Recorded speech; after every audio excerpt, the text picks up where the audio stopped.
Hey dear knowledge seekers, welcome back to our channel where we dive into stories that make you go, wait, what? Today, we're talking about something that sounds like it's straight out of a sci-fi movie, but it's very much real. Eugenics. Yeah, it's a heavy topic, but don't worry, we're sprinkling in some humor to keep things light. So grab your popcorn and let's get some edutainment. Alright, let's start with the basic. What even is eugenics? Well, imagine someone said, let's make humans better, but only letting the best people have babies. Sounds like a plot for a dystopian novel, right? But it's not fiction. It's a real idea that's been around for over a century. Eugenics comes from the Greek word eu, meaning good, and genos, meaning birth. So literally it means good birth. But here's the twist. It's not about making sure everyone has access to healthcare or education. Nope. It's about controlling who gets to reproduce based on traits like intelligence, physical ability, or even race. Yikes, right? Think of it like this. If humanity were a garden, eugenics would be the gardener, pulling out all the weeds and only letting the pretty flowers grow. But who decides what's a weed and what's a flower? That's where things get messy. Now let's rewind to the late 1800s. Eugenics started as a scientific idea, thanks to a guy named Francis Galton. He was like, hey, my cousin Charles Darwin figured out natural selection, so why don't we apply that to humans? And just like that, eugenics was born. By the early 1900s, it became super popular, especially in the US and Europe. Governments started passing laws to sterilize people who they thought were unfit, like those with disabilities, mental illnesses, or even just poor people.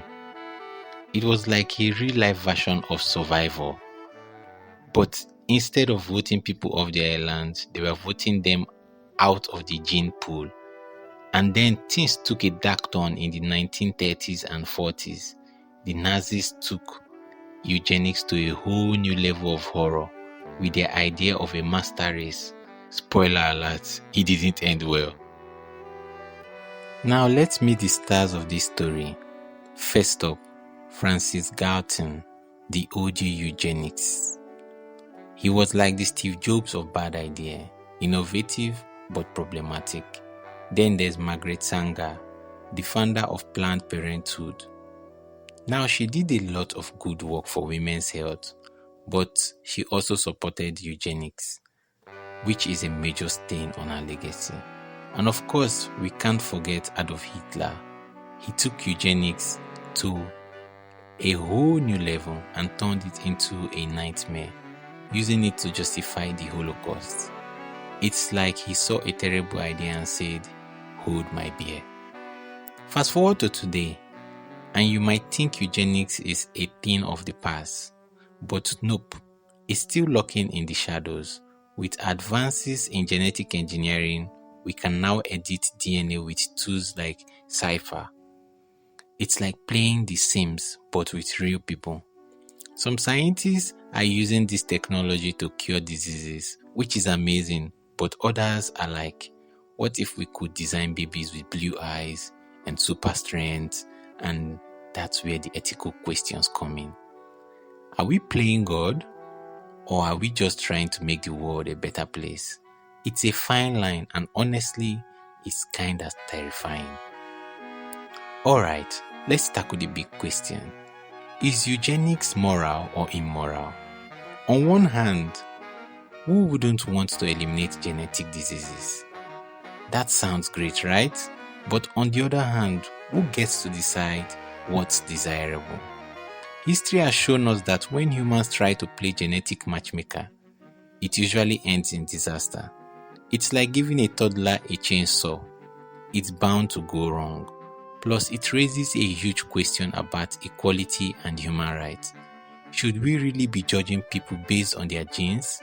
I mean, I'm no scientist, but that feels icky. Now let's dive into the conspiracy theories. Some people believe that eugenics is still happening in secret. with powerful elites trying to create a perfect race.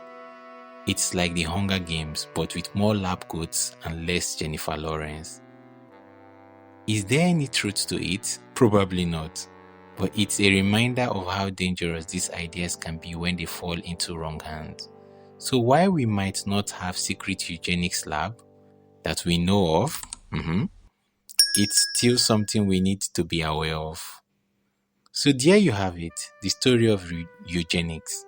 It's a tale of science, power, and morality that's as fascinating as it is horrifying. What do you think?